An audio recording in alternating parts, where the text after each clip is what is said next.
Halo pendengar sekalian. Ya, di episode terbaru kali ini Siniar Sehari-Hari akan ngangkat sebuah isu politik. Sebenarnya nggak cuma ini doang isu politik yang udah dibahas oleh Siniar Sehari-Hari atau soal kebijakan. Tapi ada beberapa episode sebelumnya. Nah, kali ini spesifik kita akan ngomongin soal rencana mundurnya pemilu 2024 karena berbagai macam hal. Nah, tapi nanti ceritanya gimana akan aku ceritain secara kronologis di detail siniarnya. Kalian bisa dengerin siniarnya dan juga nanti di situ kita bisa mendengarkan bagaimana netizen itu merespon isu ini dan juga nanti aku coba ngasih perspektif juga sebagai warga negara dan juga sebagai netizen. Ya, semoga itu bisa memperkaya cakrawala pengetahuan kita semua dan semoga nanti kita bisa diskusi di kolom komentar di bawah. Kalau kalian punya pendapat, kalau kalian punya masukan baik pro maupun kontra, boleh juga di drop di situ. Terima kasih, itu aja pembukaan dari siniar kali ini. Selamat mendengarkan. Bye.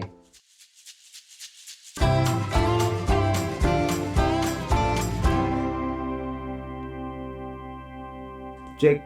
Selamat datang di Siniar Sehari-Hari bersama gue Tias Firmantio. Kembali lagi, dan seperti biasa kita bakalan ngebahas beberapa hal yang lagi rame, yang sedang simpang siur di sekitar kita, yang mungkin belakangan ini banyak muncul di berbagai macam media sosial. Nah, sama dengan yang bakal kita bahas pada kali ini, isu yang santer sedang terjadi di sekitar kita adalah mengenai adanya potensi mundurnya pemilu 2024 alias perpanjangan masa jabatan Presiden Indonesia. Oke, jadi mungkin nggak semuanya aware atau mengikuti isu yang lagi gue omongin sekarang. Tapi memang isu-isu kayak gini itu sering banget muncul Pak di beberapa periode presiden, bukan cuma presiden kali ini atau bukan cuma Presiden Jokowi. Bahkan kalau lo ingat ketika presiden sebelumnya, Presiden SBY juga pernah ada isu perpanjangan atau perubahan masa jabatan presiden dan juga periode menjabat seorang presiden itu ya. Nah, kenapa sekarang ini diangkat lagi? Ya biasa, pasti akan ada banyak kepentingan di dalamnya. Nanti kita akan bahas ke belakang. Nah, tapi yang mau gue angkat sebagai berita utamanya adalah postingan dari CNN Indonesia yang kemarin sempat gue retweet di Twitter gue tanggal berapa ya? Ini tanggal 2 Maret 2022. Bahwa di sini headline yang ditulis sama CNN adalah tangan pemerintah di balik desain tunda pemilu 2024. Nah, ini yang kira-kira akan kita angkat sebagai berita utama untuk pembahasan kita kali ini. Jadi kita berangkatnya dari bagaimana pemerintah ternyata yang ikut menyeting. Nah, ini dari beritanya tapi ya belum jelas benar, belum jelas salah gitu. Artinya kita masih ada di tengah nih jalannya. Oke, gue nggak akan baca seluruh beritanya, tapi seperti biasa berita ini kebagi dalam beberapa bagian. Kali ini kebagi menjadi 2 bagian. Yang bagian pertama itu sebenarnya inti beritanya adalah tentang Bapak Zulkifli Hasan, Ketua Umum PAN ya, Partai Amanat Nasional, yang menceritakan bahwa beliau baru saja menemui seorang menteri koordinator di Kabinet Indonesia Maju. Nah, di dalam pertemuan itu Pak Zulhas atau Pak Zulkifli Hasan itu diminta untuk menjelaskan kepada publik nantinya terkait usulan penundaan pemilu pada Pilpres 2024. Ntar gue ngecas laptop dulu, habis cuy.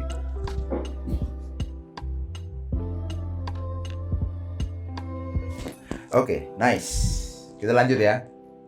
Di situ tadi kan gue bilang bahwa Pak Zulhas ketemu sama seorang menteri koordinator. Nah, kita tahu menteri koordinator kita kan ada 3 ya kalau nggak salah ya. Jadi Pak Luhut, kemudian Pak Airlangga Hartarto, sama satu lagi siapa tuh? Yang itu sebentar, lupa gua. Dia ada 3 ya, Menko kita kan. Menko Indonesia. Yes, Menko Indonesia. Oh, ada sorry ada 4 coy. Maaf. Ada Menko Polhukam Pak Mahfud MD, kemudian Menko Perekonomian ada Airlangga Hartarto, Menko PMK Muhadjir Effendi, sama terakhir Menko Kemaritiman dan Investasi Luhut Binsar Panjaitan. Nah, ada 4 nama Menko. Nah, ini yang disampaikan oleh Pak Zulhas bahwa dia diundang untuk bertemu salah seorang Menko. Kemudian ketika beritanya makin ke bawah, intinya ini kalimat beritanya gue bacain. Zulhas mengaku diundang Luhut khusus membicarakan usulan penundaan pemilu dan Pilpres 2024. PAN diminta untuk mendukung dan harus disampaikan ke publik oleh Ketua Umum dalam rapat koordinasi nasional pemenangan pemilu PAN yang digelar 15 Februari lalu. Luhut mengklaim Presiden Jokowi sudah setuju. Jadi penyampaiannya sudah 15 Februari lalu, artinya pertemuannya berarti sebelum itu berarti gitu ya. Nah, oke, jadi kemudian ke bawahnya intinya Zulhas akhirnya nanti mengumpulkan kader-kader PAN, terutama petingginya, untuk membahas nih gimana sikap kita nih gitu kan. Nah, gue tertarik pada slide keduanya. Sebelum slide kedua itu ada subjudul yang membahas bahwa kader PAN setuju. Para pengurus PAN yang ada di restoran satu persatu melontarkan pandangannya. Ini dalam konteks restoran ini tempat mereka ketemu untuk membicarakan gimana sikap PAN ke depannya. Melontarkan pandangannya atas usulan penundaan pemilu 2024. Salah satu yang menolak adalah mantan Ketua Umum PAN Hatta Rajasa. Menurut sumber cnnindonesia.com, Wali Kota Bogor Bima Arya turut mempertanyakan cara dan landasan hukum penundaan pemilu. Namun Zulhas bersikeras, jika kesepakatan politik tercapai, pasti akan ditemukan jalan untuk penundaan pemilu. Seperti yang gue omongin di depan, selalu ada kepentingan, selalu ada metode gitu yang akan diterapkan gitu ya. Kalau semuanya ketemu gitu ya, semuanya setuju. Kita lanjut ke slide kedua atau ke halaman berikutnya. Ada yang menarik dari slide kedua ini dengan subjudul juga didesain orang pemerintah bukan partai politik ya. Jadi di sini sudah lebih lebih spesifik bilang bahwa ini semua didesain pemerintah seperti judul utamanya. Nah, kita langsung ke judul yang paling bawah yaitu tangan-tangan pemerintah. Nah, ini bakal gue bacain terkait berita tersebut ya. Jadi salah satu sumber cnnindonesia.com di lingkungan pemerintah menyatakan bahwa misi penundaan pemilu 2024 sebenarnya sudah diupayakan sejak lama, bukan hanya baru-baru ini. Alasannya, ada sejumlah program pemerintah yang belum rampung akibat pandemi COVID-19. Salah satu yang jadi alasan adalah proyek pemindahan ibu kota negara ke Kalimantan Timur. Misi memunculkan isu penundaan pemilu 2024 juga didasari oleh big data dari jutaan percakapan media sosial. Diklaim ada begitu banyak, bahkan mayoritas di media sosial yang mendukung jika Presiden Jokowi lanjut menjabat. Bla bla bla. Nah, ini ada juga nanti pernyataan dari beberapa menteri gitu misalnya.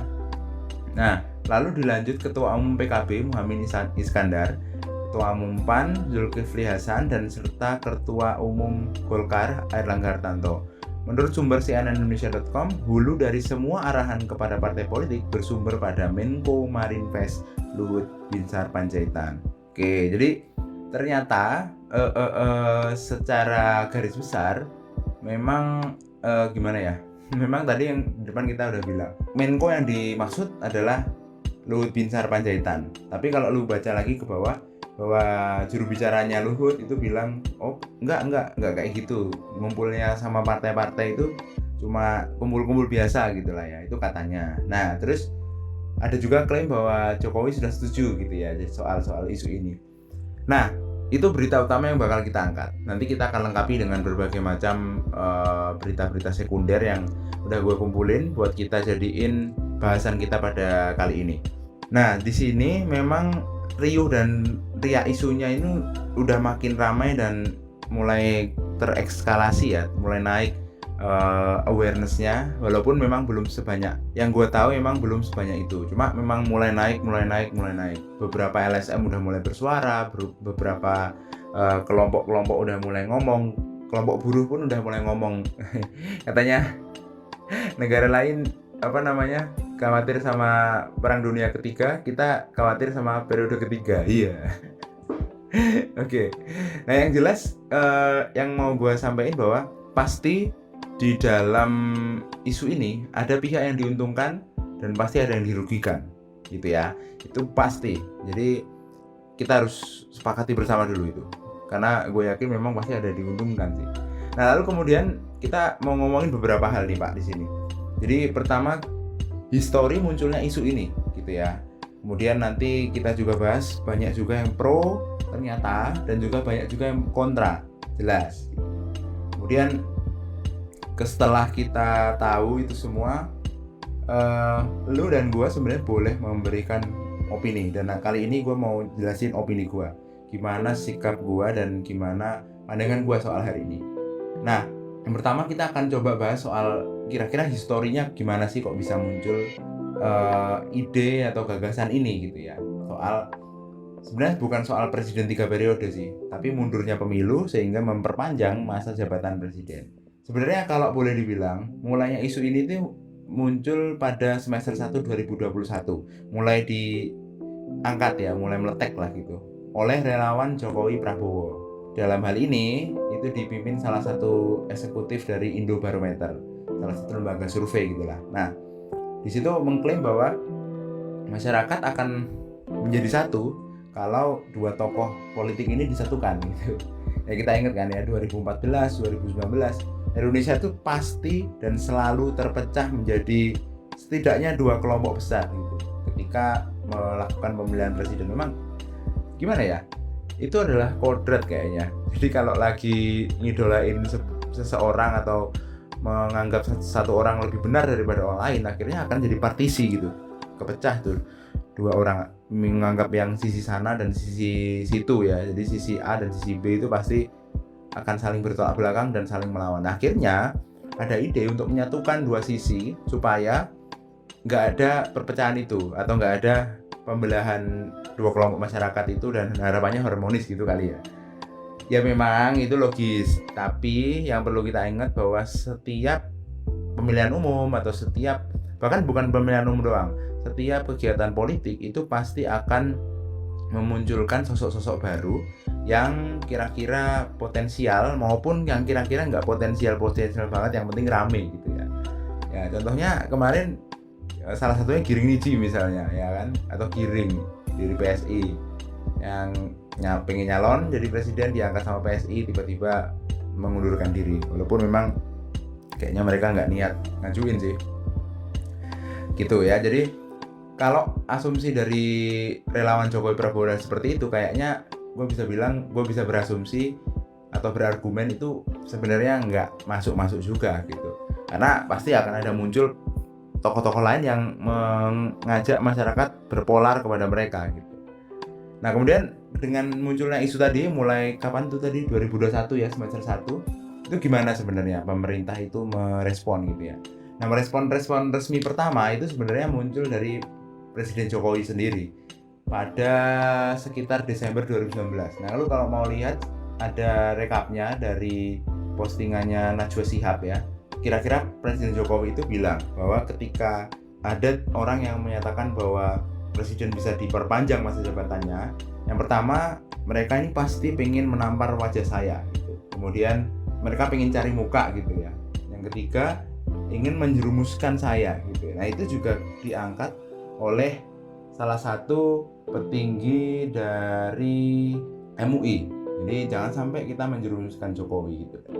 Itu pernah diangkat gitu. Nah kemudian selanjutnya Maret 2021 presiden, dalam hal ini Presiden Jokowi juga ngomong lagi bahwa saya menolak gitu kan, intinya gitu. Tapi kali ini beliau membawa konstitusi alias mengangkat undang-undang dasarnya apa, presiden itu 2 periode. Kemudian kalau kita menaikkan atau menambah periodenya itu berarti melawan gitu-gitu, melawan konstitusi artinya gitu ya. Nah seperti itu sikapnya Presiden Jokowi pada kira-kira 2 kali kesempatan yang paling kelihatan lah ya.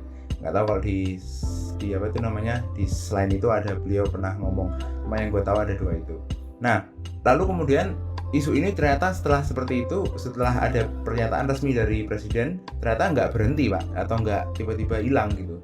Masih ada juga, tetap diangkat lah ya beberapa isu ini. Yang paling kelihatan kemarin kalau lu inget, Menteri Investasi kita menyatakan bahwa pengusaha-pengusaha di Indonesia itu menginginkan bahwa presiden ini kalau bisa jabatannya diperpanjang lah gitu ya, atau ditambah gitu ya. Jadi Menteri Investasi kita dalam ini Pak Bahlil Lahadalia itu menyatakan bahwa pengusaha minta pemilunya ditunda dulu. Alasannya ya jelas 2020 itu kita kehantam COVID sampai 2022 ini belum kelar gitu kan. Mereka lagi merangkak naik lagi, memperbaiki cash flow perusahaan atau memperbaiki usahanya gitu kan. Sehingga Menteri Investasi mengklaim bahwa pengusaha minta ditundanya pemilu. Berikutnya, kalau yang paling baru sih memang kayak tadi Pak Zulkifli Hasan dan beberapa parpol itu menggulirkan isu periode kembali, bahkan menyatakan bahwa saya mendukung gitu. Kira-kira tiga masketir atau tri masketir parpol yang udah menyatakan secara terbuka bahwa mereka setuju dengan penundaan pemilu atau memperpanjang masa jabatan presiden, at least datang dari koalisi ini semuanya. Tiga parpol, yaitu pertama PKB yang diwakili oleh ketua umumnya Muhaimin Iskandar, Golkar yang diwakili oleh Airlangga Hartarto sekaligus Menko. Ini juga Menko, berarti mungkin udah ada tektokan ya antara Pak Luhut sama Pak Airlangga ya, mungkin nih, gua cuma berargumen. Dan terakhir adalah PAN yang diwakili oleh ketumnya yaitu Zulkifli Hasan. Tiga-tiganya ini mengangkat isu-isu tersendiri. Jadi kalau misalnya Golkar mengangkat aspirasinya itu datang dari petani sawit gitu. Kemudian kalau Muhaimin Iskandar ini ngangkat isu perbaikan ekonomi gitu. Intinya sama, mereka mendukung perpanjangan itu. Nah, tadi kan di awal gue bacain berita bahwa ternyata parpol ini kayak dalam tanda kutip diarahkan gitu ya untuk membicarakan ini kepada publik. Tapi kok menurut gue bisa jadi seperti itu. Cuma menurut gue di politik itu pasti syarat akan kepentingan yang paling menguntungkan untuk beberapa pihak atau untuk pihaknya gitu ya. Jadi kayaknya tiga partai ini mengincar keuntungan tertentu ketika masa jabatan presiden diperpanjang gitu ya. Entah alasannya karena pemerintah minta mereka atau apapun, pasti ada feedback yang akan mereka dapatkan yang tentunya pasti menguntungkan gitu kan, terkait dengan terkait dengan perpanjangan masa jabatan presiden ini gitu. Nah, itu tadi kira-kira histori dari munculnya isu ini, dari mulai awal muncul sampai saat ini ya. Yang seperti gue bilang depan, bahwa isu ini memang nggak muncul sekali ini doang gitu. Artinya kayaknya beberapa presiden sebelum ini juga pernah terangkat isu-isu seperti ini ya. Ya tadi Pak SBY juga pernah, mungkin sebelumnya gue lupa sih, tapi kemungkinan besar pasti ada. Oke, gitu ya. Nah, kemudian sekarang apa yang terjadi di sekitar kita terkait dengan isu ini ketika bergulir, pro dan kontranya gimana gitu kan. Sebenarnya pro-nya udah kita jelasin sedikit tadi kan. Intinya ada beberapa parpol yang setuju, termasuk PAN, PKB dan juga di Golkar. Baru-baru ini yang paling baru, memang paling muda, memang paling beda nih. Seperti biasa, Partai Solidaritas Indonesia gitu ya, itu menyatakan mereka menolak sebenarnya, tapi mendukung. Jadi mereka menolak Jokowi 3 periode, tapi mendukung mendukung sebagai pencinta Jokowi gitulah, tapi lewat amandemen, artinya lewat perubahan Undang-Undang Dasar pada pasal yang sesuai dengan kebutuhannya, artinya masa jabatan presiden gitu kan. Nah, itu paling baru. Selain itu gini, gue paham ada beberapa opini atau beberapa kajian yang digunakan oleh pihak-pihak yang pro ini untuk memperkuat argumen mereka. Pertama adalah ada kemarin terakhir keluar hasil survei dari Litbang Kompas, kepuasan masyarakat terhadap pemerintahan Presiden Jokowi yang sebesar 73%. Lumayan ini, gede banget, 73 sekian gitu. Gede ini. Daripada beberapa periode sebelumnya. Ini termasuk yang paling tinggi gitu kan. Nah, dari situ ada beberapa klaim akhirnya yang muncul. Pertama, Jokowi masih dibutuhkan oleh rakyat. Kemudian dengan klaim pemulihan ekonomi gitu kan. Terus kemudian ada beberapa program kerja yang belum selesai karena COVID-19, termasuk tadi yang gue baca di depan soal IKN, soal pemindahan ibu kota negara.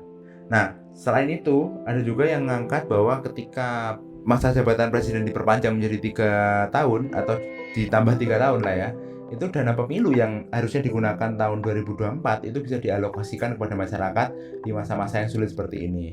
Ya gitu ya. Jadi itu adalah klaim-klaim dari pihak-pihak yang menyatakan bahwa mereka setuju dengan isu penambahan masa jabatan presiden gitu. Bukan 3 periode, tapi kalau PSI tadi 3 periode sih ya, asalkan lewat amandemen. Ini yang menarik gini, PSI mendukung lewat amandemen supaya apa? Supaya presiden sebelumnya atau wakil presiden sebelumnya itu bisa naik lagi atau bisa bersaing lagi kayak Pak SBY, Pak Yusuf Kala, kemudian yang udah 2 periode itu doang kayaknya. Ya itu doang ya. Jadi Pak Yusuf Kala, Pak SBY itu beliau ini yang sudah 2 periode itu boleh lagi lah mencalonkan diri entah sebagai capres maupun wapres, capres maupun cawapres untuk berlaga di 2024 atau tahun 2027 ya berarti kalau tambah 3 tahun. Nah gitu. Tapi kan ya benar sih. Tapi kan ya tadi kembali pasti ada pihak-pihak diuntungkan, dan mungkin pihak-pihak yang pro ini adalah pihak-pihak yang diuntungkan dengan penambahan masa jabatan presiden maupun terhadap penambahan periode menjabat presiden gitu kan. Itu ya. Nah, gimana dengan mereka yang kontra atau mereka yang nggak mau gitu? Nah, sejauh ini yang gue amatin dari partai koalisi ada 3 partai ada 3 partai yang menyatakan sikap mereka sebagai penolakan terhadap isu ini gitu kan. Jadi 3 partai koalisi pemerintah yang menolak isu ini, yang pertama datang dari PDIP, dari sekjennya ya Hasto, menolak mereka. Terus kemudian PPP atau P3 menyatakan bahwa mereka ini kalau memang terjadi seperti itu, MPR ini terkesan abuse of power lah kemarin bilangnya gitu. Kemudian terakhir dari Nasdem oleh Surya Palohnya sendiri. Jadi mereka menyatakan bahwa mereka siap pasang badan gitu kalau misalnya konstitusi bisa diubah kayak gitu-gitu. Nah, kemudian pastinya dari partai oposisi juga datang, yaitu Demokrat dan juga PKS. Mereka menolak keras-keras bahwa alasan-alasan yang disampaikan oleh pihak yang pro itu nggak logis gitulah, dan tidak ada dasarnya gitu kan. Ada tambahan lagi asumsi atau argumen yang disampaikan oleh pihak kontra ini terkait dengan isu yang bergulir terkait penambahan masa jabatan presiden ini adalah adanya potensi otoritarianisme atau otoriter dari pihak pemerintah ketika ada kebutuhan mengganti konstitusi yang ada. Dan bisa jadi ini keterusan artinya kita ingat masa-masa Orde Baru yang awalnya mau nambah 5 tahun kebablasan jadi 32 tahun, hampir 7 periode, 6 periode lebih dikit gitu kan. Nah itu takutnya seperti itu lagi gitu kan. Nah justru kalau dari pihak kontra ini menyatakan bahwa jika sampai terjadi lagi seperti itu, artinya kalau ada kebutuhan konstitusi diubah, kalau ada kebutuhan amandemen gitu-gitu, walaupun memang benar sih kita amandemen juga karena ada kebutuhan tertentu gitu kan, tapi kalau terlalu mudah dan terlalu tidak menyasar kebutuhan mendasar manusia gitu lah intinya, atau kebutuhan mendasar masyarakat, justru akan mengganggu stabilitas politik dan ekonomi. Nah, di sini didukung oleh beberapa pakar yang menyatakan bahwa justru dengan keinginan untuk menambah masa periode jabatan presiden ini akan menjadikan salah satu indikator atau red flag dari beberapa investor untuk masuk ke Indonesia. Karena mungkin ada anggapan ketika kita atau investor itu masuk ke Indonesia, itu mereka menganggap Indonesia ini negara yang gampang diubah konstitusi dasarnya kalau memang lagi ada kebutuhan gitu. Jadi bisa jadi membuat banyak investor malah justru ragu untuk berinvestasi ke Indonesia. Dan kalau investor ragu kan pasti dana tidak akan masuk dan kemudian itu akan mengganggu pemulihan stabilitas ekonomi yang kita miliki gitu ya. Nah, itu tadi yang gue bacain soal pro dan kontra pihak-pihak yang setidaknya mendukung ataupun menolak isu yang bergulir terkait dengan penambahan masa jabatan presiden. Nah, kemudian sekarang gimana secara umum ya, ini secara umum argumen gue terkait dengan isu ini gitu ya. Jadi setelah gue rangkum, setelah gue baca-baca beberapa berita, bahkan ada kayak cool tweet gitu ya. Memang ini sih, memang gue merasa bahwa memang gue nggak bisa memberikan argumen yang pasti benar gitu, karena ya pertama gue memang nggak terjun langsung di politik, mungkin pandangan gue nggak seluas itu, tapi at least setelah gue baca memang tidak ada kebutuhan yang sangat-sangat urgent untuk memperpanjang masa jabatan gitu ya. Tapi ada beberapa yang gue benarin atau ada beberapa yang gue benarkan. Pertama, memang kita tahu bahwa pemerintah ini lagi struggling saat ini ya, karena ada COVID. Ini paling jelas ini ya, ada COVID. Yang kedua, saat ini pemerintah itu fokusnya memang benar untuk memperbaiki ekonomi yang sedang anjlok kemarin ketika COVID dan pasca COVID. Bukan pasca COVID, belum selesai COVID-nya coy. Jadi ketika COVID lah gitu. Itu memang tantangan berat, terutama di masa jabatan Presiden Jokowi yang kedua ini. Maksudnya siapa yang tahu 2019 menjabat, 2020 kena COVID semua gitu. Pasti kaget tuh. Nah, itu yang gue benarin nih dari dua itu. Itu memang benar. Tapi yang nggak gue benarkan adalah pendapat atau asumsi yang hanya berlandaskan survei yang menyatakan bahwa masyarakat sangat butuh sosok Jokowi untuk bisa memperbaiki perekonomian di Indonesia secara global. Karena kalau boleh dibilang, perbaikan ekonomi, perbaikan sistem itu ya namanya juga sistem, itu nggak cuma butuh satu orang, nggak cuma butuh satu sosok, tapi butuhnya adalah kerjasama sistemik. Beberapa pihak harus bekerja sama untuk mewujudkan itu gitu. Jadi kalau cuma didasarkan satu orang, justru nggak sehat pola perbaikannya. Jadi kalau orang ini pergi, bisa jadi ambrol. Tapi orang ini juga nggak bisa terus di situ gitu. Artinya gitu ya. Kalau orang itu di situ terus, bukan cuma dia akan ada potensi untuk lupa terkait dengan apa fokusnya, tapi juga bisa jadi memang orang kan terbatas ya, atau manusia itu kan terbatas, sehingga mungkin bisa semakin berubah orientasi memimpin atau orientasi programnya. Kita nggak boleh menutup kemungkinan itu sebenarnya. Jadi kita harus terus, dalam tanda kutip kita harus terus mengawasi dan menaruh kecurigaan terhadap pemerintah gitu. Karena pemerintah kita itu harus diawasi. Dan salah satu cara kita mengawasi adalah mengawal terus-menerus arah kebijakan yang mau mereka ambil gitu. Yang berikutnya adalah yang gue sadari atau yang gue percaya, tidak ada konsep benar atau salah dalam politik. Segala jenis keputusan dan kebijakan itu pasti mengandung risiko. Jadi jatuhnya nih gini ekstrimnya, kalau memang diperpanjang nantinya jadi tambah 3 tahun nih, ada risikonya. Tapi kalau putus sampai 2024 doang, kemudian ganti presiden atau ganti pemimpin, itu juga pasti ada risikonya. Nah, di semua tempat yang ada risikonya, ya mending ngambil tempat yang sesuai dengan ketentuan yang ada. Toh juga ada risikonya gitu kan, ya mending ngambil itu aja. Tapi at least kita tahu jalan atau cara yang lebih tepat gitu kan. Kemudian dari situ, seperti yang gue bahas sedikit sebelum gue bahas sejauh ini, adalah gue memang lebih cenderung tidak setuju dengan masa jabatan presiden yang ditambah gitu, atau penundaan pemilu demi memperpanjang masa jabatan presiden. Kenapa? Yang pertama, potensi munculnya polaritas di Indonesia atau polaritas dari kelompok yang berbeda di Indonesia itu pasti masih ada dan bisa jadi semakin besar kalau ini terjadi atau kalau ini benar-benar terjadi isu perpanjangan ini. Karena kita tahu sekarang banyak tokoh yang lagi siap-siap buat mengikuti kontestasi politik 2024 besok. Pasti akan ada muncul tokoh-tokoh yang berpotensi menyebabkan polaritas dan akan semakin besar kalau ini diangkat atau isu ini benar-benar terjadi. Yang kedua adalah munculnya ketidakstabilan politik dan sosial di Indonesia, dan kalau ada ketidakstabilan politik dan sosial justru membuat sistem bernegara kita tidak sehat.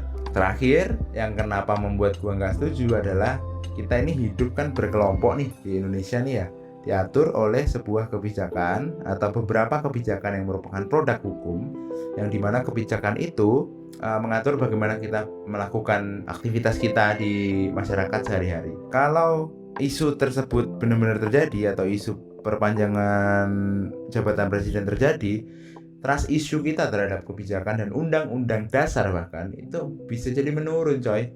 Terus kalau kita nggak percaya sama itu, Indonesia mau kayak gimana gitu ya. Lebih sulit menyatukan Indonesia kalau nggak ada itu gitu. Atau kalau nggak ada satu hal yang mengikat gitu. Itu kayak hukum yang memang harusnya terjadi atau hukum alam yang seharusnya terjadi. Kita tuh diikat oleh beberapa hal yang membuat kita satu, kayak Pancasila, kemudian Undang-Undang Dasar. Kita percaya sama itu yang membuat kita terikat nih, kita merasa kita punya tagline NKRI harga mati gitu kan. Itu karena itu sebenarnya, karena merasa memiliki itu.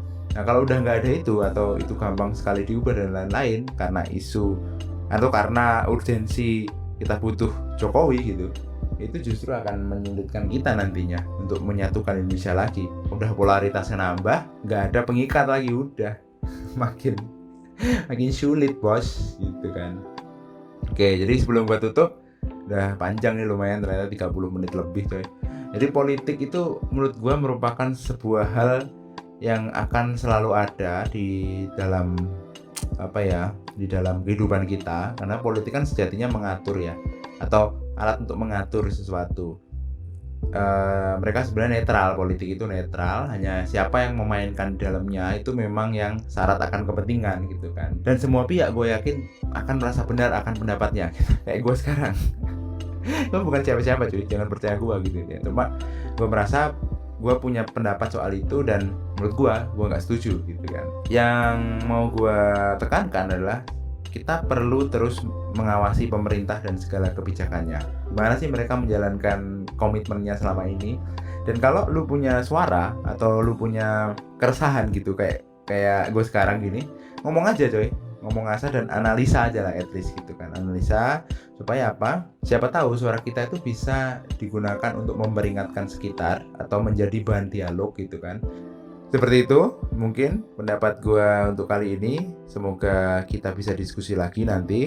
Kita lihat aja perkembangan isunya kayak gimana ya cuy. Jadi memang gue gak bisa memastikan akan terjadi bener atau enggak. Kalaupun terjadi ya sudah, kita tetap Indonesia gitu kan. Kalau nggak terjadi ya oke, kita jalanin lagi sistem pemerintahan sesuai dengan yang diamanatkan oleh undang-undang. Dan kita tunggu pendapat dari Presiden Jokowi. Karena yang bisa memastikan ini benar atau enggak ya Pak Presiden sendiri sebenarnya, bukan kita, bukan saya, atau bukan partai politik.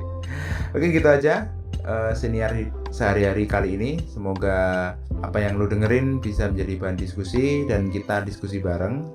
Gua tutup, semoga lu tetap sehat dan semua kegiatan lu lancar. Bye-bye.